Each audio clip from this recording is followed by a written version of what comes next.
Hello Capricorn, Sun, Moon, Rising, and Venus signs. Kamusta kayo? Sana po ay nasa mabuti kayong kalagayan. Welcome back po sa Star Tarot. Kung bago kayo dito, welcome din kayo. Thank you sa inyong support. I truly appreciate it. God bless you all. Capricorn, po na mensahe ninyo ay the Empress energy, which is a really beautiful energy, lalong-lalo na pagdating sa pamilya, pagdating sa relationship, pagdating sa money, career, and finances. Kasi si Empress energy is about wealth, is about prosperity and abundance. Kaya most likely, magkakaroon kayo dito ng magandang kalagayan pagdating sa pera, magiging sagana kayo. This is a time for plenty and bounty. This is a time for offers, no? Related sa trabaho, pagkakakitaan, bagong money path, negosyo, career, opportunities, yung mga ganon, no? Ang iba din sa inyo siguro maybe buntes kasi this is also about fertility. So maybe iba sa inyo buntes or magbubuntes or maybe kung hindi man ganon ang inyong sitwasyon, manganganak siguro, mga ganon. Kung hindi man ganun ang inyong sitwasyon, maybe this is someone na malapit sa puso ninyo or baka person ninyo or kamag-anak ninyo, mga ganon, no? But definitely, ang iba din sa inyo dito siguro because this is also a mother archetype energy. Kaya maybe ang iba sa inyo siguro may inaalagaan, no? Maring inaalagaan ninyo talaga ang buong pamilya, hands-on, mga bata, may mga anak kayo, or possible magulang, no, na inaalagaan ninyo. High Priestess, ayan, so there are secrets that are coming to light. Yan ang napipick up ko sa ngayon. Possible din na may mga dreams kayo, may mga panaginip kayo na napipick up or na alam mo yun, may mga panaginip kayo and those information sa inyong panaginip are guidance from the divine. Kaya mahalaga na i-access ninyo yan, no? Make sure that you listen and follow what your intuition is telling you as well. At saka yung mga panaginip ninyo, make sure na i-decode ninyo yung mga ibig sabihin ng elements, no? Na napapanaginipan ninyo because that is gabay din para sa inyo. We have the Magician energy. This is number 1, so this is new beginning. Maglalakas ng loob na kayo ngayon, Capricorn, na simulan ng mga bagay na gusto nyong simulan. Maaring meron kayong mga plano na, konkreto na ang plano, ready to roll out na, mga ideas na yan, and maybe you're going to start doing something about that ngayon at aanuhin nyo na yan, gagawan nyo na ng paraan at magte-take action na kayo para makalapit na kayo doon sa kung ano man yung gusto ninyong ma-manifest sa buhay ninyo. We have Knight of Wands. Ayan. So, intuition pa rin, no? This is talagang, so your intuition, your psychic abilities are on point at this time, Capricorn. Kaya take advantage of that. Kasi maaring nagdadasal din kayo for guidance, nagdadasal din kayo for enlightenment, no? Kaya binibigyan kayo dito ng kalinawan sa inyong isipan, binibigyan kayo dito ng gabay, no, through your intuition and through your dreams. Kaya napakahalaga talaga na i-access ninyo ang mga yan because that is going to help you, no, on how you're going to navigate your situations at this time, lalong-lalo na meron kayong mga bagong gagawin with the Magician energy. What else? We have 8 of Wands. Ayan, napakaganda. Things are going to speed up, no? Wala na mga delays dito, wala na mga blockages. Kung ano man ang mga hinihintay ninyo na medyo matagal nang natenga, matagal na kayong naghihintay, now, at this time, expect that things are going to progress. Expect that things are going to move forward na, no? At may mga good news na parating, wonderful opportunities coming your way as well. Maaari din ang iba sa inyo dito ay magbabiyahe, may travel, that could be international travel, that could be related to migration, related to trabaho, overseas opportunity, possible na ganun din ang ganap, no? Kaya napakahalaga din na pakinggan talaga ninyo kung ano yung bulong ng iyong intuition dito because there could be opportunities dito na parating At it might require you to decide right away. It might require you to look into it right away. At maaaring hindi ninyo ito mapagpaplanuhan or mapag-iisipan pa na matagal. Kaya napakahalagang sumunod na lang kayo sa bulong ng inyong intuition, because kahit ganun pa man ang inyong sitwasyon, hindi ninyo mapag-iisipan mabuti, but your intuition will lead you to the right decision na hindi kayo magkakawalay. It's not going to lead you astray, no? Kapag nakikinig kayo sa inyong intuition, dadalhin at dadalhin kanya sa tamang direksyon. We have 4 of Wands. There is something that you're going to celebrate dito. Maaring kasalan ito, union of two people, maaring engagement party, maaring merong accomplishments or achievements kayo dito na makakamit, or possible na dream ito ng pamilya at maaaring ma-realize na yan or mag-come to fruition. Kaya you're going to celebrate that, no? There could be travel as well dito for some of you. Maaaring manggagaling pa kayo sa ibang lugar, uuwi kayo, and you're going to celebrate that, no? So good luck. That's all I have for you for today. Thank you for watching. Love and light. Namaste. Hello Virgo, Sun, Moon, Rising, and Venus signs. Kamusta kayo? Sana po yung nasa mabuti kayong kalagayan. Welcome back po sa Star Tarot. Kung bago kayo dito, welcome din kayo. Thank you sa inyong support. I truly appreciate it. God bless you all. Po na mensahe ni Virgo ay Justice Energy. Ayan, so things are going to be back in order na from here on, Virgo.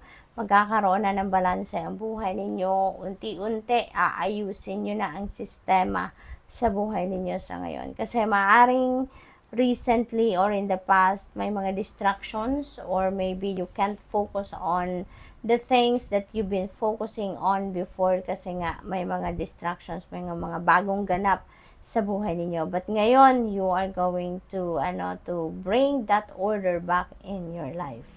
7 of Wands, and so possible dito na merong challenge na paparating, no? Or maybe siguro may mga tao sa paligid niyo na are trying to intimidate you or trying to alam mo yun, yung parang sinusubukan kayo, ini-intimidate kayo, pinuprovoke kayo. Kaya kailangan lang ninyo dito na magpakatatag, stand your ground. Okay? Stand your ground. At wag ninyong papansinin if hindi naman talaga necessary. Okay? Dead man na lang. Mother Star, ayan. So, kung siguro before this reading, before kayo nanood, or before kayo nakinig, maybe may mga katanungan kayo sa inyong isipan. May katanungan kayo sa universe. And this could be the answer na binibigay sa inyo. It's a yes. Okay? It is a yes. It's a green light for you. Kung siguro humihingi kayo ng confirmation, this is telling you na go for it. It's a yes. Pursue it. No? Possible then na meron kayong pagsasabihan ng yes. Maybe you're going to say yes to someone or to something. Or possible then na possible din na kayo yung makaka-receive ng yes answer from someone. What else for Virgo? We have Temperance energy. Ayan. So, dito naman sa Temperance energy, this could be about healing, no? Maybe this is physical healing na matatanggap na ninyo. You're going to experience na ng pagbuti ng inyong kalagayan. Or maybe healing ito pagdating naman sa emotional. Maaaring meron kayong bigat sa loob, mga emotional baggages pa na nandiyan dyan, at maybe sa ngayon unti-unting gagaling ng inyong pakiramdam, unti-unting matatanggal na siguro ang inyong sama ng loob, yun, no? Yung mga ganon. This is also about balance, no? So maybe balance will be back in your life na talaga, with the Justice energy din. So, napakalakas ng energy dito ng balance and order. Kaya, good luck to that. We have 9 of Wands. Ayan. So, huwag kayong sumuko, no? Kahit anumang klaseng hirap na ang nararamdaman ninyo. Never give up, no? Continue to persevere para kayo ay magtagumpay. Kung kunyari, endeavor ito, trabaho ito, or whatever it is na pinagsisikapan ninyo dito, maybe nakakaramdam na kayo ng pagod, no? If that's the case, magpahinga lang kayo, step back a little lang, at magpahinga, mag-recharge kayo, and get back to it. Kasi sayang naman, di ba, kung i-give up nyo yan. You've come this far. Ang layo na nilakbay ninyo, ang layo na narating ninyo. Marami na kayong pinuhunan dito sa bagay na to para i-give up nyo lang. Isang kembot na lang to, one last push na lang and you're going to succeed. One last push na lang at makakamit nyo na ang inyong tagumpay dito. Kaya, don't give up. Okay? We have King of Wands. Ayan. So, ang iba sa inyo dito ay siguro nasa mataas na posisyon na sa trabaho. Possible na ang iba sa inyo dito ay isa ng boss, supervisor, manager, maaring ganon, no? Possible din na si King of Wands is someone na very effective leader, very motivational kayo, very inspirational, kaya people are looking up to you. Marami kayong taong nai-inspire sa paligid ninyo. Maraming taong parang siguro naririnig ko dito, siguro mayroong mga nagtatanong sa inyo na how to be you ba, King of Wands, no? Maaaring ganon. Kasi yung parang they look up to you and they are being inspired by kung ano man ang nakikita nila sa'yo. Kaya siguro may mga taong nagtatanong din sa'yo, ano ang secret ninyo, paano ninyo nagagawa ang mga ginagawa ninyo, paano kayo nagtagumpay, yung mga ganon ba, no? Si King of Wands then, this represents also business venture. Maaring ang iba sa inyo dito is going to be an entrepreneur na. Maaring you're going to start a business venture na sa ngayon. Maaring home-based business ito or maaaring online business ito na sisimulan ninyo. So, good luck. That's all I have for you for today. Thank you for watching. Love and light. Namaste. Hello, Taurus, Sun, Moon, Rising, and Venus signs. Kamusta kayo? Sana po yung nasa mabuti kayong kalagayan. Welcome back po sa Star Tarot. Kung bago kayo dito, welcome din kayo. Thank you sa inyong support. I truly appreciate it. God bless you all.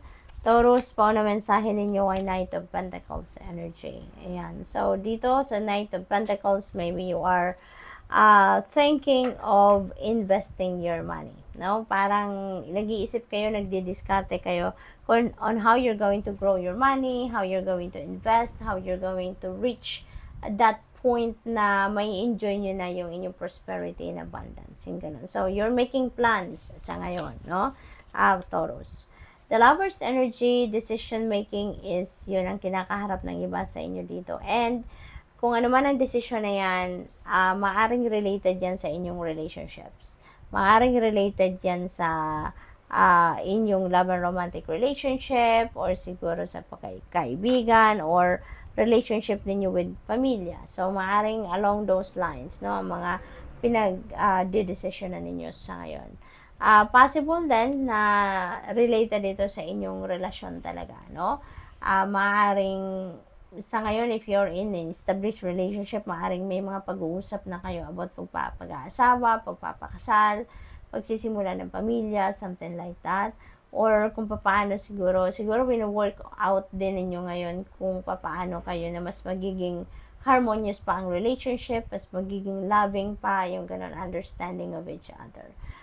Possible din na meron, kung single naman kayo and you're looking for love, maybe this is the time also that you're going to enter a new love and romantic relationship. We have Temperance and the wait is over, no, for some of you. The wait is over. Maaring ito na yung pagkakataon na hinihintay ninyong matagal na. Maybe you've been longing for love, you've been longing, no, to be in a relationship at maaring ito na yon.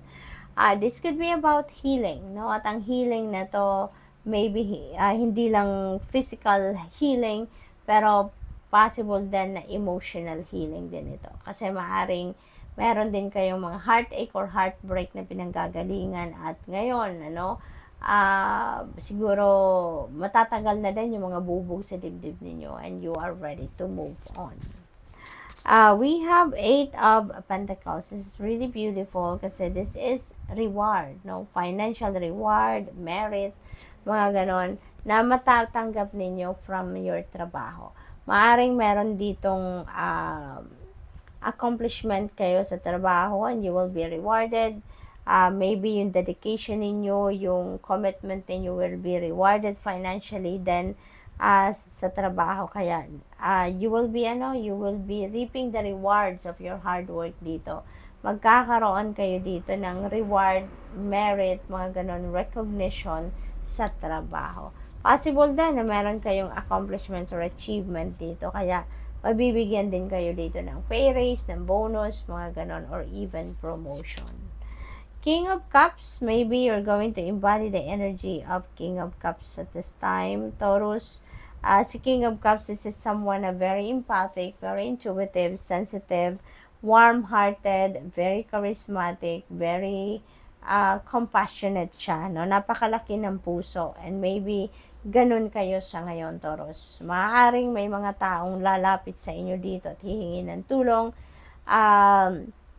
in any way or in any form, at since you're going to embody the energy of King of Cups, then maaaring talagang bukas pala din kayo and bukas din ang puso ninyo para sa pagtulong. So, good luck to that. We have the Creator. Ayan. So, ang iba siguro sa inyo may receive a no answer from someone, or maybe you're going to say no to someone, no? Possible din, Taurus, na before siguro kayo nakinig sa reading na to, maaaring meron kayong tanong sa inyong isipan. Meron kayong tanong sa sarili ninyo or tanong sa Divine Universe, no? And maybe the answer is no. Okay? What else? We have Queen of Cups. Ayan, nandito si King and Queen of Cups. Ayan, so parang napapaligiran kayo dito ng mga tao na very compassionate, very loving, very supportive. Maybe this is your mom, this is your grandma, this is your aunt, no? Or kung sino man na tinuturing ninyong mother archetype ninyo, no? Or mother figure ninyo, yung ganon. So, very supportive, no? Ang mga tao sa paligid ninyo sa ngayon, Taurus. Seven of Wands, ayan, stand your ground, okay? Just stand your ground, stand for what you believe in. Kasi, maaaring ang iba sa inyo sa ngayon, napapaligiran din kayo ng mga tao na very, yung bang tinetesting kayo, yung gano'n. Yung mga taon siguro na parang sinusubukan ng inyong pasensya, yung gano'n. So, depende sa inyong sitwasyon, as much as possible, tignan ninyo because choose your battles wisely, okay? May mga sitwasyon na kailangan ninyong harapin, may mga sitwasyon na kailangan ninyong deadmahin na lang. So, use your own judgment and discernment on that. Tignan ninyong maigi kasi baka kailangan lang na tibayan nyo lang ang inyong dibdib, kapalan din ninyo ang inyong mukha para hindi na kayo maapektuhan ng kung ano-ano mga intriga, drama ng mga tao sa paligid ninyo. So, good luck, and that's all I have for you for today. Thank you for watching. Love and light. Namaste.